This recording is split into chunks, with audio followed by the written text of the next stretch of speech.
passions gets to your purpose. We want you to share your story. We have a story. We've tried to share that with you a little bit today, but you have your own story. Yes. And if you don't decide to write your own story, you're going to watch yourself actually read your story. So all you're going to be doing is reading the story that other people have written for you. Your boss asked you to do this. Maybe your parents or family ask you to do this. You really have to determine your purpose and start writing your own story, or other people are going to be writing your story. Write it for you. And you're going to be reading it. So what we want to do is empower you to say, what are your passions? What are your strengths? Clarify that purpose and then chase after it, which in some of the other workshops we're going to go through and talk, how do you unpack this purpose? But for this first one, we want you to get down the path in discovering what your purpose is. Passion plus strengths. Write it down. I always encourage you to write it down because that's so important. It's almost like unloading your brain, and if you write it down, you can look back on it in a week or 2 weeks or 10 years from now and see where you started this journey. So that's all I have, Paul. What else? I've got one little closing exercise, but I just want to reiterate something that you said. It's so important. Don't let somebody write your story for you.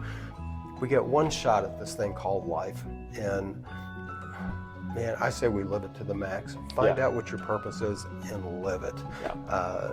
My wife and I went through life where our philosophy was, or one of our part of our North Star. There's a bunch of North Stars that we've got, but this one is directing us in so many ways. It was like, no regrets.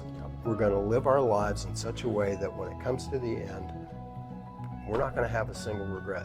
And so far, it's come out that way. Yeah. But we have to be intentional about that. So, yeah. There's an illustration I wanted to share, Paul, before we close up. Sure. With living your life without your purpose is kind of like playing basketball without a rim. Mm-hmm. Okay? That's my kind of basketball. You make every shot or you miss every shot, however you want to look at it.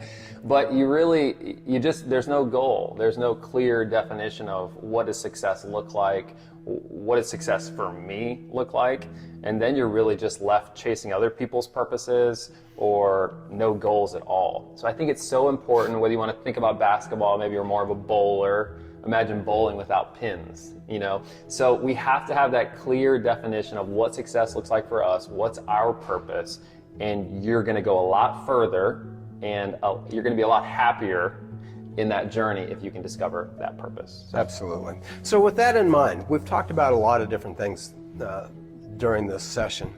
And there's a little exercise I like to do called takeaways and leave behinds. So think back on what we've talked about during this brief period of time, and what's your big takeaway from it? What's your big aha moment? And it's going to be different for everybody. So for me, for example, my big takeaway is the need to continue to be more intentional with my life, and that may mean doing a number of things. So I'm going to have to evaluate how I spend my time, for example. Am I spending my time in my purpose, or am I just sitting around watching TV all night? That type of a thing. And then what am I going to leave behind? So starting at this very moment, what am I going to do differently? What am I going to get rid of in my life?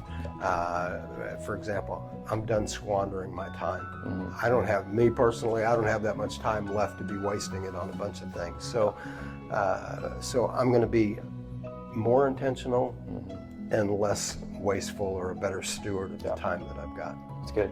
So really good. For you, it may be something completely different. It might be the same, but it doesn't really matter. This is all about you. Yeah, so the next workshop is developing your purpose. So you're just kind of taking what we learned today and just taking it down the field a little bit further and just kind of unpacking it. Hopefully by the end of this session, you're on the way to writing down your purpose, your passions plus your strengths, but then we're going to keep clarifying it in the next few workshops. Good.